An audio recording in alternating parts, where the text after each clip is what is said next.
أعوذ بالله من الشيطان الرجيم. بسم الله الرحمن الرحيم. قد أفلح المؤمنون الذين هم في صلاتهم خاشعون والذين هم عن اللغو معرضون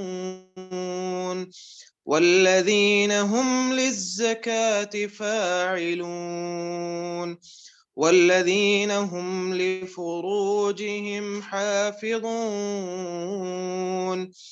إلا على أزواجهم أو ما ملكت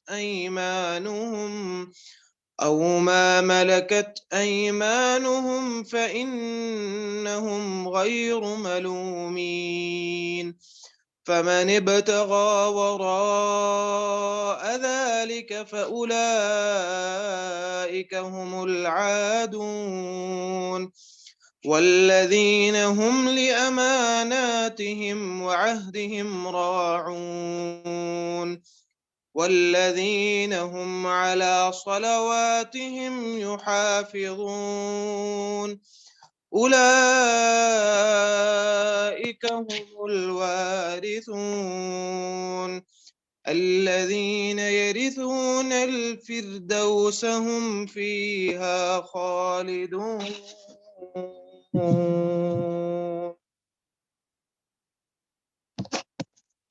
السلام علیکم ورحمۃ اللہ وبرکاتہ. اعوذ باللہ من الشیطان الرجیم. بسم اللہ الرحمن. ابھی اگلی جو دو آیتیں ہیں وہ بھی اصل میں اس کے ساتھ جڑی ہوئی ہیں. یہ تینوں آیتیں اکٹھی ہیں. اگلی آیت میں اللہ تعالیٰ نے یہ بات ارشاد فرمائی ہے الا علی ازواجہم او ما ملکت ایمانہم فانہم غیر ملومین. ہاں البتہ اگر وہ لوگ اپنی بیویوں سے اپنے سطر کی حفاظت نہ کریں یا اپنی ملک یمین میں جو عورتیں ہیں ان کی سطر کی حفاظت نہ کریں فإنہم غیر ملومین، تو پھر ان پہ کوئی اعتراض والی بات نہیں ہے.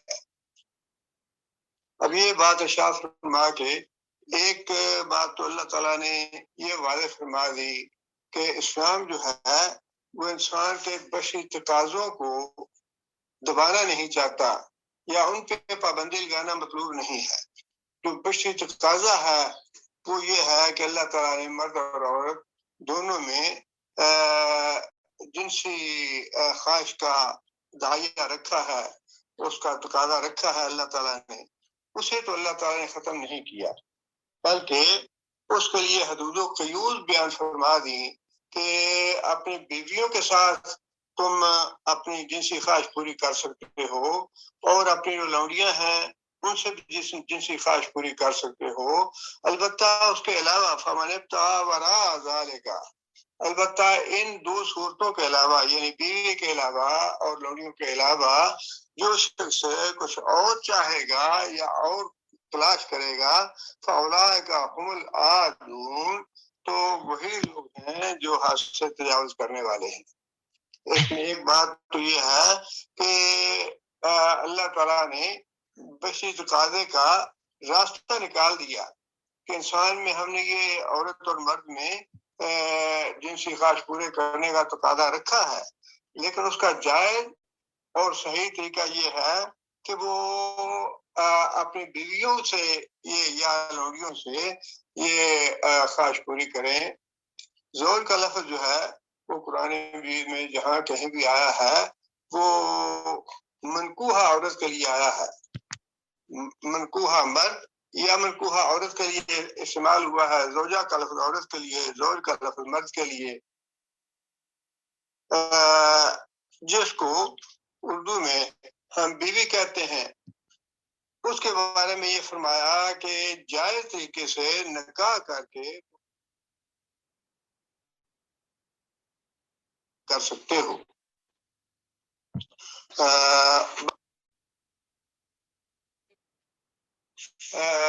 نہ صرف اجازت دی ہے بلکہ حکم دیا ہے اس کا۔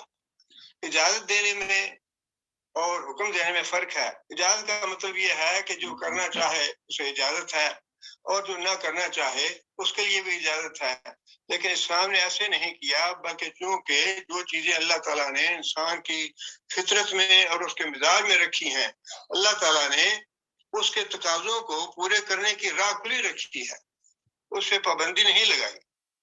اس لیے اللہ نبی صلی اللہ علیہ وسلم نے اس بات کا حکم دیا ہے کہ لوگ نکاح کریں، اور یہ انبیاء کی سنت ہے، میری سنت ہے۔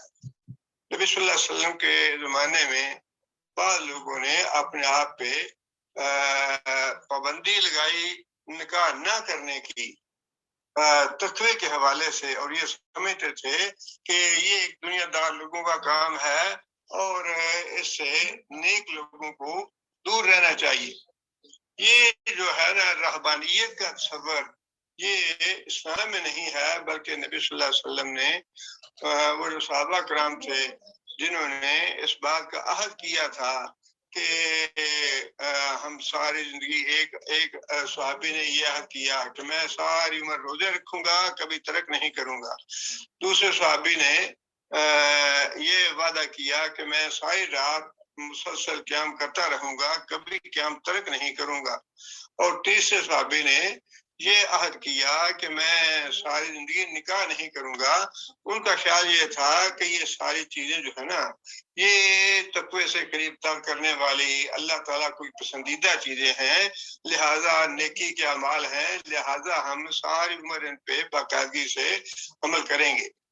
نبی صلی اللہ علیہ وسلم کو جب اس بات کے بارے میں معلوم ہوا تو نبی صلی اللہ علیہ وسلم اس بات پہ ناراض ہوئے، فرمایا کہ میں روزے رکھتا بھی ہوں، روزے چھوڑتا بھی ہوں، اور میں رات کو کھڑا بھی ہوتا ہوں، تہجد پڑھتا ہوں، نوافل ادا کرتا ہوں اور سوتا بھی ہوں، اور اسی طرح میں نے نکاح بھی کیے ہیں، اور جس آدمی نے میری سنت سے منہ موڑا فلیس منی، اس کا میرے ساتھ تعلق نہیں ہے۔ یہ اسلام جو ہے بالکل یہ جو فرمایا نا اللہ تعالیٰ نبی صلی اللہ علیہ وسلم نے کہ انسان فطرت میں پیدا ہوتا ہے، جو چیز انسان کی فطرت میں رکھی گئی ہیں اللہ تعالیٰ نے یا نبی صلی اللہ علیہ وسلم نے یا شریعت نے اس پہ پابندی نہیں لگائی، بلکہ اگر اس کے خلاف کسی نے کیا ہے تو اس کو روکا گیا ہے۔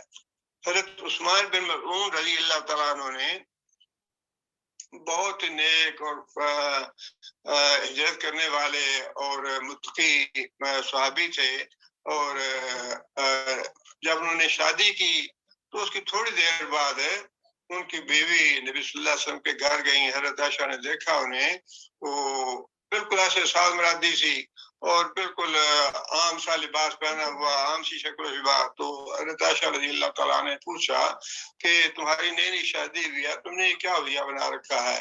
تو انہوں نے کہا کہ ہمارے جو میاں صاحب ہیں وہ بڑے اللہ والے ہیں، بڑے نیک اور پرہیزگار ہیں، ساری رات قیام کرتے ہیں، انہیں ان چیزوں سے غرض نہیں ہے، یہ دنیا داری کے معاملات ہیں۔ نبی صلی اللہ علیہ وسلم کو پتہ چلا تو نبی صلی اللہ علیہ وسلم نے بلایا انہیں اور انہیں پوچھا کہ عثمان تمہیں کیا میری سنت سے محبت نہیں ہے؟ کیا تمہارے لیے میری سنت کافی نہیں ہے؟ عثمان کہنے لگے یا رسول اللہ مجھے آپ کی سنت سے محبت ہے، آپ کی سنت میرے لیے کافی ہے۔ تو فرمایا کہ میرا طریقہ تو یہ نہیں ہے، اب تمہارے اوپر ہے، تمہاری اپنی جان کا بھی حق ہے، تمہاری بیوی کا حق ہے، تمہارے بچوں کا حق ہے، تمہارے مہمان کا حق ہے، تمہارے پڑوسی کا حق ہے، یہ سارے حقوق ادا کرنے ہیں، ان حقوق سے جان نہیں بچانی۔ اسلام نے اس طرح کی پابندی کتنا اعتدال رکھا ہے اسلام نے۔ ایک طرف تو پابندیاں لگا دی کہ بیوی اور لونڈی کے بغیر اگر تم اپنی یہ خواہش پوری کرو گے تو یہ کبیرہ گناہ ہے، اس کی اجازت نہیں ہے، وہ حد سے تجاوز کرنے والے ہوں گے۔ لیکن اس کے ساتھ جائز جو راستہ تھا وہ بھی بتا دیا، اور پھر صرف حکم نہیں دیا بلکہ بڑی ترغیب دلائی۔ نبی صلی اللہ علیہ وسلم نے فرمایا کہ نکاح جو ہے یہ آدھا دین ہے، اور باقی آدھے دین کے بارے میں اللہ تعالیٰ سے ڈرتے رہو۔ کتنی بڑی بات ہے کہ نکاح کرنے سے انسان کا آدھا دین مکمل ہو جاتا ہے۔ میرے حال میں شاید نبی صلی اللہ علیہ وسلم کا اشارہ اسی بات کی طرف ہو جس میں نبی صلی اللہ علیہ وسلم نے یہ بات ارشاد فرمائی ہے کہ جو آدمی مجھے 2 چیزوں کی ضمانت دے، میں اسے جنت کی ضمانت دیتا ہوں۔ ان میں سے ایک بات یہی شرمگاہ کی حفاظت ہے۔ اس کا مطلب یہ ہے کہ اس کے آدھے گناہ ختم ہو گئے۔ اور نبی صلی اللہ علیہ وسلم نے یہ فرمایا الگ حدیث میں بھی کہ یہ جو نکاح ہے یہ شرم و حیا پیدا کرتا ہے اور یہ زناکاری سے بدکاری سے بچاتا ہے انسان۔ یہ گویا نکاح کی رغبت دلائی نبی صلی اللہ علیہ وسلم نے۔ اور پھر جو سب سے اہم بات ہے جس کا پچھلے درس میں میں نے ذکر بھی کیا تھا کہ زناکاری جو ہے وہ انسان کے حسب نسل کو ختم کر دیتا ہے۔ انسان کی جو نسل انسانی کی بقا مطلوب ہے اس کو ختم کر دیتا ہے، جبکہ نکاح کرنا یہ نسل انسانی کی بقا کا ضامن ہے۔ جب انسان نکاح کر لیتا ہے تو پورے فہم اور شعور کے ساتھ یہ ذمہ داری قبول کرتا ہے کہ جو میری اولاد پیدا ہوگی میں اس کا بوجھ اٹھاؤں گا، اس کی تعلیم، اس کی تربیت اور اس کے سارے حقوق ادا کروں گا۔ اور پھر نبی صلی اللہ علیہ وسلم نے یہ بات بھی ارشاد فرمائی کہ ان عورتوں سے نکاح کرو جو محبت کرنے والی اور زیادہ اولاد پیدا کرنے والی ہوں۔ یہ اولاد پیدا کرنا ویسے تو اللہ تعالیٰ کے ہاتھ میں ہے، انسان کو پتہ تو نہیں ہوتا، لیکن نبی صلی اللہ علیہ وسلم کے اس قول مبارک کا مطلب یہ ہے کہ بعض چیزیں جو ہے نا وہ موروثی اور خاندانی ہوتی ہیں۔ بعض خاندان جو ہے ان کی خواتین جو ہے ان کے ہاں اولاد زیادہ ہوتی ہے، اور بعض خاندان ہیں ان کی خواتین جو ہیں اولاد کم ہوتی ہے۔ تو یہ ہے اس کا مطلب۔ ویسے تو مستقبل اللہ جانتا ہے اور اولاد دینے والی ذات اللہ تعالیٰ کی ہے، لیکن نبی صلی اللہ علیہ وسلم کا یہ جو فرمان ہے کہ ان عورتوں سے نکاح کرو جو محبت کرنے والی اور زیادہ اولاد پیدا کرنے والی ہوں، تو اس کا مطلب یہی ہے کہ خاندان کی عورتوں کو دیکھ لو، جن خاندانوں میں عورتوں کے ہاں زیادہ اولاد پیدا ہوتی ہو اس خاندان میں نکاح کرو۔ ایک آدمی نبی صلی اللہ علیہ وسلم کی خدمت میں حاضر ہوا اور اس نے آ کے نبی صلی اللہ علیہ وسلم سے گزارش کی کہ یا رسول اللہ فلاں خاندان کی فلاں عورت ہے، بڑی خوبصورت ہے، لیکن اس کی اولاد پیدا نہیں ہوتی، کیا اسے نکاح کر لوں؟ میں کہ نہ کروں۔ وہ آدمی دوسرے دن، تیسرے دن یا پھر کسی دوبارہ حاضر ہوا اور پھر نبی صلی اللہ علیہ وسلم کی یا رسول اللہ وہ عورت جو ہے بڑی خوبصورت، میرا دل چاہتا ہے میں اسے نکاح کر لوں لیکن اولاد نہیں ہوتی اس سے۔ تو نبی صلی اللہ علیہ وسلم پھر دوسری بار بھی یہی بات ارشاد فرمائی کہ نکاح نہ کرو۔ آدمی چلا گیا، پھر وہ تیسری بار آیا کچھ دیر کے بعد، پھر اس نے نبی صلی اللہ علیہ وسلم سے یہی بات عرض کی کہ یا رسول اللہ عورت بڑی خوبصورت ہے، میں اس سے نکاح کرنا چاہتا ہوں، آپ بتائیں کہ اس کی اولاد نہیں ہوتی، نکاح کروں یا نہ کروں۔ اس میں یہ بات بھی دیکھیے کہ صحابہ کرام کے نزدیک نبی صلی اللہ علیہ وسلم کے حکم کی کتنی اہمیت۔ اب نبی صلی اللہ علیہ وسلم منع کر رہے ہیں کہ نکاح نہ کرو، آدمی کرنا چاہتا ہے لیکن نبی صلی اللہ علیہ وسلم کے حکم کی وجہ سے نہیں کر رہا۔ ایسے نہیں ہے کہ ٹھیک ہے کوئی میں غیر شرعی کام تو نہیں نہ کر رہا، مصنون کام ہی کر رہا ہوں، ٹھیک ہے نبی صلی اللہ علیہ وسلم نے ایک اپنی رائے دے دی ہے، اب میرا جی چاہ رہا ہے، مجھے محبت ہے اس سے میں کر لیتا ہوں۔ لیکن پھر بھی وہ نبی صلی اللہ علیہ وسلم کی خدمت میں حاضر ہوا، یا رسول اللہ مجھے محبت ہے اس سے اور اگر اجازت ہو تو نکاح کر لوں۔ پھر نبی صلی اللہ علیہ وسلم نے یہ بات ارشاد فرمائی کہ میں قیامت کے دن میں چاہتا ہوں کہ قیامت کے دن میری امت کی تعداد زیادہ ہو، زیادہ بچے پیدا کرنے والی عورتوں سے نکاح کرو۔ پھر وہ آدمی واپس چلا گیا۔ اس لیے یہ جو بات اللہ تعالیٰ نے ارشاد فرما دی، اس کی نہ صرف اجازت دی کہ تم اپنی جنسی خواہش پوری کر سکتے ہو اپنی بیویوں سے، بلکہ اس کا حکم دیا، اس کی ترغیب دلائی اور یہاں تک فرمایا کہ جو آدمی نکاح نہیں کرتا وہ گویا میری سنت سے، میری اس سنت سے منہ موڑ رہا ہے، فلیس منی، اس کا میرے ساتھ تعلق نہیں ہے۔ بڑے سخت الفاظ ہے یہ، جس کا مطلب یہ ہے کہ ایک دفعہ سنت تو پوری کرنی چاہیے ہر صورت میں۔ اور پھر جس چیز کا راستہ روکا ہے نا، وہ راستہ روکنے کی خاطر نبی صلی اللہ علیہ وسلم نے 4 تک اجازت دے دی کہ اگر تمہارے اندر خواہش زیادہ ہے تو پھر ایک پہ تم صبر نہیں کر سکتے تو دوسری کر لو، تیسری کر لو، چوتھی کر لو، یا بیماری کی حالت میں یا کوئی اور سبب ہے تو اجازت ہے اس کی۔ یہ 4 کی جو نبی صلی اللہ علیہ وسلم نے اجازت دی ہے نا، یہ اصل میں ایک طرح سے بہت ہی شفقت کا معاملہ کیا نبی صلی اللہ علیہ وسلم نے امت پہ، اس لیے کہ جہالت کے زمانے میں عورتیں 10 کام کرتی تھی، 10 کام کرتی تھی. وہ حضرت عائشہ رضی اللہ تعالیٰ کی حدیث ہے کہ نکاح جو ہے وہ 3-4 قسم کے ہوتے تھے زمانہ جہالت میں. اس میں ایک قسم یہ تھی نکاح کی کہ 10 عورتوں سے نکاح کر لیتی ایک عورت، اور پھر جب اس کی اولاد پیدا ہوتی تو جس بھی مرد کی طرف انگلی کر دیتی کہ یہ تمہارا بیٹا ہے، وہ اس کو قبول کرنا پڑتا، تمہاری اولاد ہے، بیٹا یا بیٹی جو کچھ بھی ہے.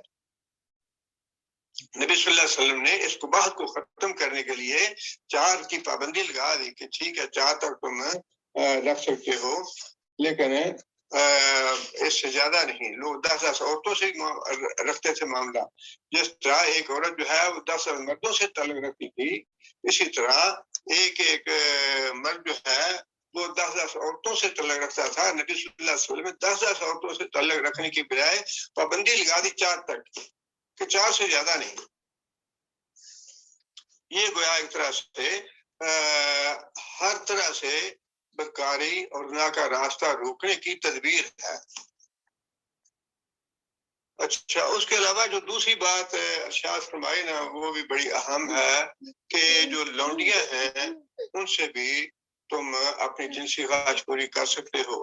اب بعض لوگوں کو تھوڑا سا اس معاملے میں کراہت سی محسوس ہوتی ہے یا اس بات میں وہ تعجب کرتے ہیں کہ ان کے ساتھ نکاح کے بغیر کیسے، بلکہ بعض جو علماء ہیں انہوں نے تو یہاں تک کہہ دیا کہ لونڈی کے ساتھ بھی نکاح کر کے ہی انسان جنسی خواہش پوری کرے، نکاح کے بغیر نہیں. لیکن اگر نکاح کر کے کرنا ہے تو پھر اس کا الگ ذکر کرنے کی ضرورت ہی نہیں. پھر تو یہ بات کافی تھی کہ جس سے بھی تم نکاح کر لو اس سے اپنی خواہش پوری کر لو، خواہ وہ آزاد عورت ہو یا لونڈی ہو. پھر تو الگ ذکر کرنے کی ضرورت نہیں تھی. لیکن الگ ذکر کرنے کا مطلب یہ ہے کہ اس کا معاملہ جو ہے وہ منکوحہ بیوی سے کچھ الگ ہے.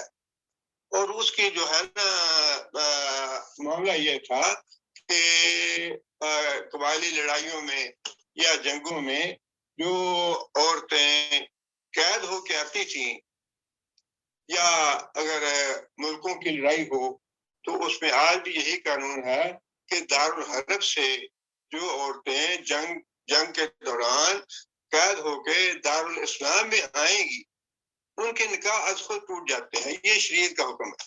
ان کے جو کافر شوہر ہیں وہ دارالحرب میں ہیں. اب وہ عورتیں قید ہو کے دارالاسلام میں آ گئی. اب ان کے جو نکاح تھے اپنے کافر شوہروں کے ساتھ وہ از خود ٹوٹ گئے.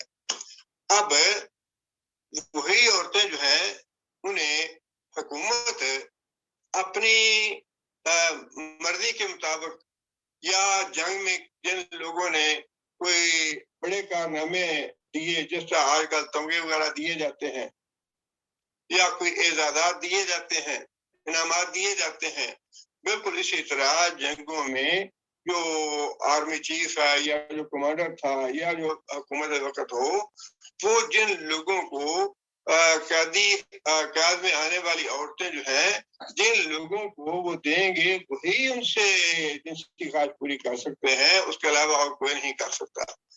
یہ جو ہے نا شریعت کے قانون معلوم ہونے چاہیے لونڈیوں کے بارے میں، اس لیے کہ لوگ جو ہیں بڑی غلط فہمیاں پھیلاتے ہیں اس بارے میں. اور بعض لوگ یہ سمجھتے ہیں کہ جو امیر لوگ اپنے ہاں خادمائیں رکھتے ہیں وہ خادماؤں کی حیثیت بھی شاید لونڈیوں کی جیسی ہے اور وہ ان سے جنسی خواہش پوری کر سکتے ہیں. یہ بالکل غلط بات ہے. شریعت اس بات کی قطعی اجازت نہیں دی، وہ بالکل گناہ اور بدکاری ہے. دوسری بات یہ ہے کہ اگر بالفرض 2 گرفتار ہونے والوں میں میاں بیوی موجود ہوں جن کے پہلے سے نکاح ہے، اس کے بارے میں بعض علماء کا اختلاف ہے کہ وہ ان کا نکاح باقی رہتا ہے یا نہیں رہتا. لیکن اغلب گمان یہی ہے یا بعض جو راجے رائے ہے وہ یہ ہے کہ ان کا باقی رہتا ہے اور وہ جس بھی فوج کے آدمی کو دیے جائیں گے وہ دونوں اس کے غلام ہوں گے، لیکن میاں بیوی بن کے رہیں گے. اب یہ ہے کہ جس طرح جو آزاد عورت ہے اس کے ساتھ نکاح کرنے کے لیے قرآن کی 3 آیتیں پڑھی جاتی ہے. اور اس کے بعد وہ عورت حلال ہو جاتی ہے. بالکل ایسے ہی جس طرح یہ حکم ہے نبی صلی اللہ علیہ وسلم کا یا شریعت کا، اسی طرح اگر نبی صلی اللہ علیہ وسلم یہ بات ارشاد فرما دیں کہ اچھا یہ لونڈی ہے، قید ہو کے جنگ میں آئی ہے، اور فلاں جو فوج کا سپاہی ہے یا کمانڈر ہے اس نے یہ کارنامے سارے انجام دیے ہیں، لہٰذا اس کو یہ عورت دی جاتی ہے، وہ اس سے تمتع کر سکتا ہے، امبیسی کر سکتا ہے. تو جس طرح کا حکم وہ ہے 3 آیتیں پڑھ کے عورت کو حلال کرنے کا، ویسے ہی حلال کرنے کا نبی صلی اللہ علیہ وسلم کا یہ حکم ہے. جس نبی نے وہ حکم دیا اسی نبی نے یہ بھی حکم دیا. اب یہ تو عجیب سی بات ہے نا کہ ایک طرف ہمیں ایک حکم کو تو شرع صدر سے قبول کریں کہ ہاں یہ تو بالکل ٹھیک لگتا ہے، اور دوسری طرف ہم اپنے دل میں کراہت محسوس کریں یا تنگی محسوس کریں کہ یہ کیسے ہو گیا کہ بغیر نکاح کے. ٹھیک ہے اگر رواج کی بات ہے، ایک عام سی بات ہے، وہ ہر چھوٹا بڑا جانتا ہے کہ نکاح سے ہی عورت حلال ہوتی ہے، لیکن جہاں اللہ کا رسول یہ کہہ دے کہ یہ عورت جو ہے یہ بغیر نکاح کے بھی حلال ہے، تو وہاں اسی نبی کی زبان مبارک سے نکلے ہوئے الفاظ جو ہے وہ کافی ہیں اس کو حلال کرنے کے لیے. اس میں کوئی کراہت محسوس کرنے والی یا دل میں تنگی والی بات محسوس نہیں ہونی چاہیے. اور لونڈی دینے کے باوجود یا لونڈی دینے کے بعد بھی شریعت نے کچھ پابندیاں لگائی ہیں.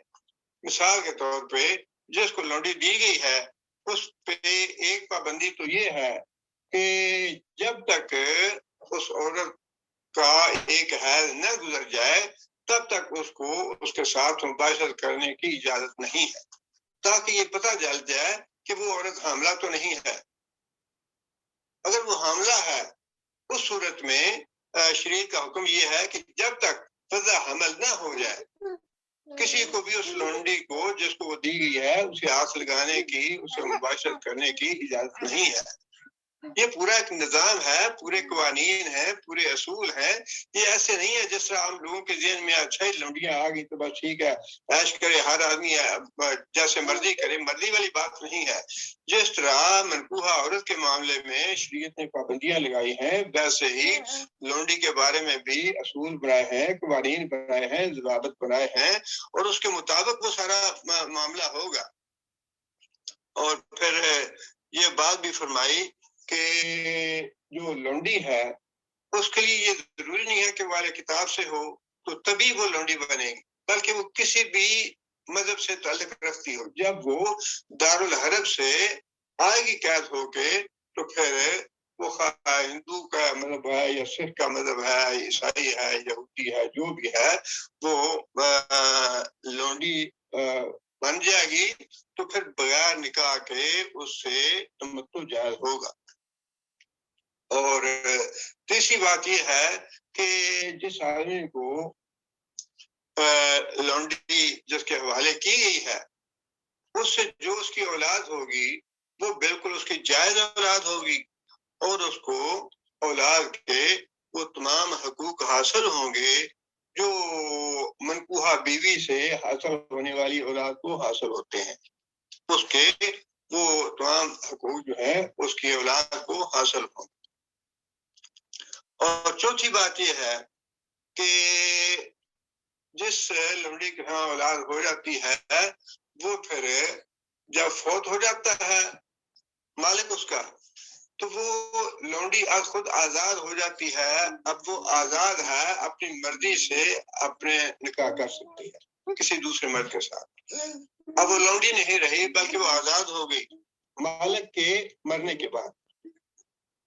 اچھا اسی طرح اگر مالک جو ہے اپنی لونڈی کا نکاح کسی دوسرے سے کرنا چاہے تو کر سکتا ہے. جس طرح باپ جو ہے وہ اپنی بیٹی کا نکاح کرنے کا اختیار رکھتا ہے، اس کا ولی ہے، اسی طرح لونڈی کا مالک جو ہے نا وہ اپنی لونڈی کا نکاح کسی دوسرے مرد سے کر سکتا ہے، لیکن اس کے بعد پھر مالک کا اسے کوئی جنسی تعلق نہیں رہے گا. پھر جو اس کا شوہر ہوگا وہی اس سے تمتع کرے گا. اور اس کے علاوہ یہ بات بھی ہے کہ اگر مالک پسند کرے تو اپنی لونڈی کو آزاد کر کے اس سے نکاح کر سکتا ہے. اگر مالک جو ہے اپنی لونڈی کو، بلکہ اس کا نبی صلی اللہ علیہ وسلم نے ایک حدیث میں فرمایا کہ اس کے لیے 2 اجر ہوگا، اس کو آزاد کرنے کا اور پھر اس کی تعلیم و تربیت کر کے اس کے ساتھ نکاح کرنے کا. اس آدمی کے لیے 2 اجر ہوگا.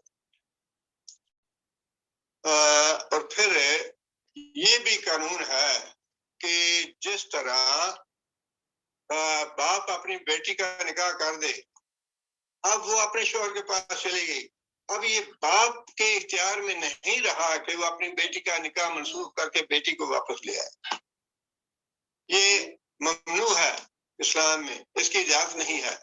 بالکل ایسے ہی لونڈی کے معاملے میں بھی یہ بات طے ہے کہ جب حکومت کسی آدمی کو لونڈی ہبہ کر دیتی ہے تو پھر حکومت کو بھی اس بات کا اختیار نہیں رہتا کہ وہ اس آدمی سے لونڈی کو واپس لے لے.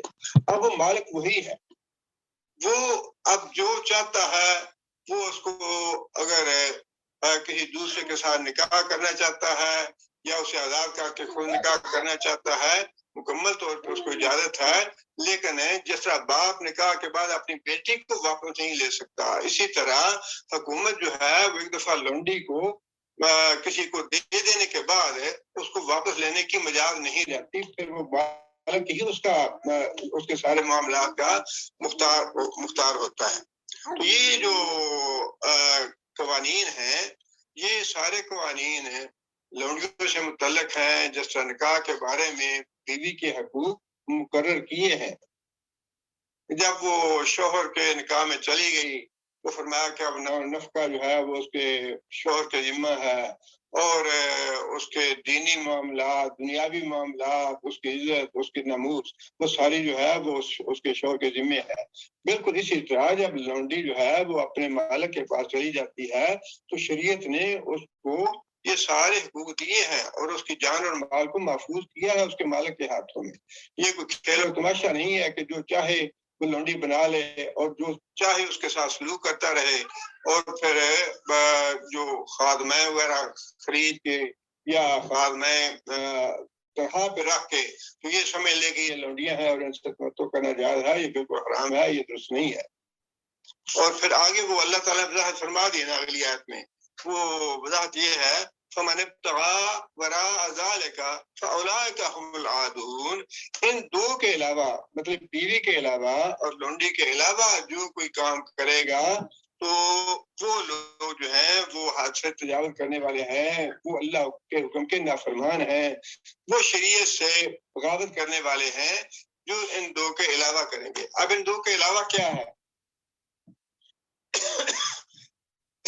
ان 2 کے علاوہ ایک تو وہی جس چیز سے منع کیا گیا پچھلی آیت میں زنا اور بدکاری ہے، اور پھر زنا اور بدکاری کی جتنی بھی قسمیں ہو سکتی ہیں وہ سب اس میں شامل ہیں. عمل قوم لوط جو ہے وہ بھی شامل ہے اس میں. اس کی بڑی وضاحت بار بار قرآن مجید میں اللہ تعالیٰ نے قوم لوط کے حوالے سے بیان بھی ارشاد فرمائی، اور اس پہ بڑا شدید عذاب اللہ تعالیٰ نے نازل فرمایا. اللہ تعالیٰ کو سب سے ناپسندیدہ اور غضبناک کرنے والا عمل جو ہے وہ زنا جو ہے وہ بدکاری ہے. فرمایا کہ بے حیائی کا کام ہے، بہت ہی برا راستہ ہے، اس کے قریب نہ جاؤ. لیکن اس کی بھی یہ سزا رکھی نا کہ اس کو سنسار کر دیا جائے. لیکن یہ اس کے بارے میں بھی ایک تو حکم یہ ہے کہ قاتل اور فاعل اور مفعول دونوں کو قتل کر دیا جائے. اور علماء فقہاء نے، صحابہ کرام نے مختلف سزائیں طریقے تجویز کیے ہیں ان کو قتل کرنے کے لیے، بڑے سخت قسم کے. اور وہ جو طریقے تجویز کیے ہیں وہ اصل میں جو اللہ تعالیٰ نے سزا دی قوم لوط کو اس کو پیش نظر رکھ کے دیے گئے ہیں. پہلی سزا تو یہ تھی جب فرشتے آئے قوم لوط کے پاس تو مطالبہ کیا کہ ان مہمانوں کو ہمارے حوالے کرو، تو اللہ تعالیٰ فرماتے ہیں فَتَمَسْنَا أَعْيُنُهُمْ کہ وہ جو بدماش اور گنڈے آئے تھے مہمانوں کو چھیننے کے لیے لوط علیہ السلام سے، فَتَمَسْنَا أَعْيُنُهُمْ ان کو ہم نے اسی وقت ہی بالکل موقع پہ ہی اندھا کر دیا، ان کی آنکھیں موند لی. فَذُوقُوا عَذَابِي وَنُذُرْ اب مزہ چکھو میرے ڈرانے کا اور میرے عذاب کا۔ اور پھر ان کی جو بستیاں تھیں ان کو وہ دوسری سزا تھی۔ پہلی سزا یہ تھی کہ ان کو اندھا کیا گیا، دوسری سزا یہ تھی کہ اللہ تعالیٰ کے حکم سے فرشتے نے ان کی بستیوں کو جتنی بھی تھیں، 17 تھی 18 تھی یا جتنی بھی تھیں، ساری بستیوں کو اپنے پروں کے اٹھایا آسمانوں کی طرف لے گیا اور پھر ان کو نیچے زمین پہ پلٹ دیا۔ اور پھر تیسرا عذاب یہ تھا حاسبنا علیہم، ہم نے پتھروں کی بارش کی ان پہ، بڑی سخت سزا۔ باقی جتنی بھی قومیں تھیں گناہگار قومیں، ان کو ایک ایک عذاب سے ہلاک کیا، کسی کو چیخ سے ہلاک کیا، زلزلے سے ہلاک کیا، پانی کے طوفان سے ہلاک کیا، سمندر میں غرق کیا، بس ایک دفعہ ہلاک کر دیا ایک عذاب سے۔ لیکن یہ جو قوم لوط تھی اس پہ 3-4 عذاب اکٹھے کر دیے اللہ تعالیٰ نے۔ سب سے پہلے تو اندھا کیا ان بدماشوں کو جو مہمانوں کو مانگنے کے لیے آئے تھے حضور علیہ السلام سے، پھر بستیوں کو اٹھا کے اوپر لے جا کے نیچے پرکھ دیا گیا، متفقات فرمایا کہ الٹ دی گئی بستیاں۔ اور تیسرا عذاب یہ تھا کہ الٹ دینے کے باوجود ان پہ پتھروں کی بارش برسائی گئی، اتنا شدید عذاب دیا گیا۔ اب اس عذاب کو سامنے رکھتے ہوئے ہی صحابہ کرام نے بعض نے فرمایا اس سے پوشیدہ عمارت یا دیوار کے نیچے کھڑا کر کے اوپر سے دیوار گرا دی جائے یا بلند مقام سے ان کو نیچے گرا کے مار دیا جائے۔ اس طرح کی مختلف سزائیں جو ہیں وہ صحابہ کرام میں، کیونکہ نبی صلی اللہ علیہ وسلم کے زمانے میں کوئی ایسا واقعہ ہوا نہیں جس سے اس کی سزا کے طریقے کا تعین ہو جاتا۔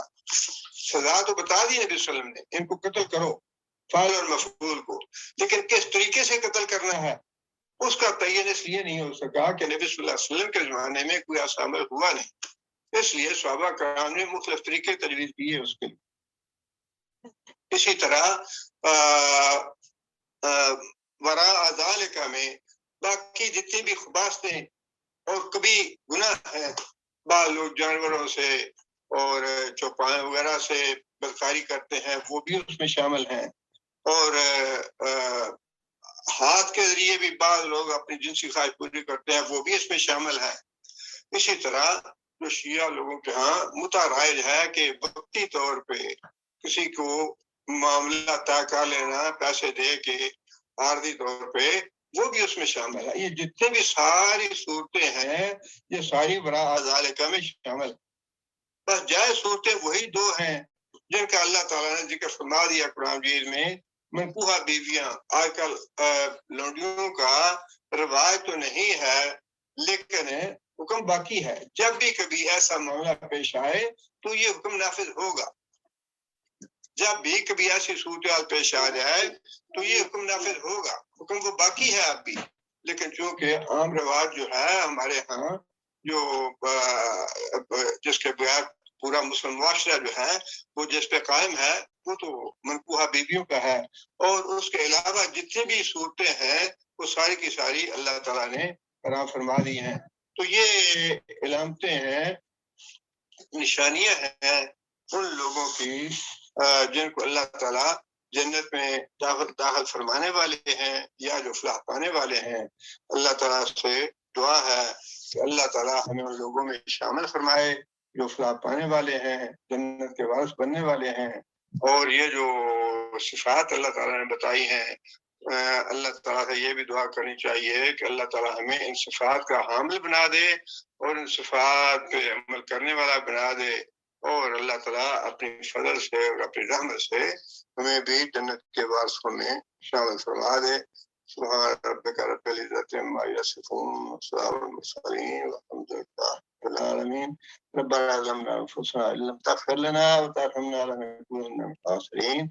ربنا آتنا في الدنيا حسنة وفي الآخرة حسنة وقنا عذاب النار۔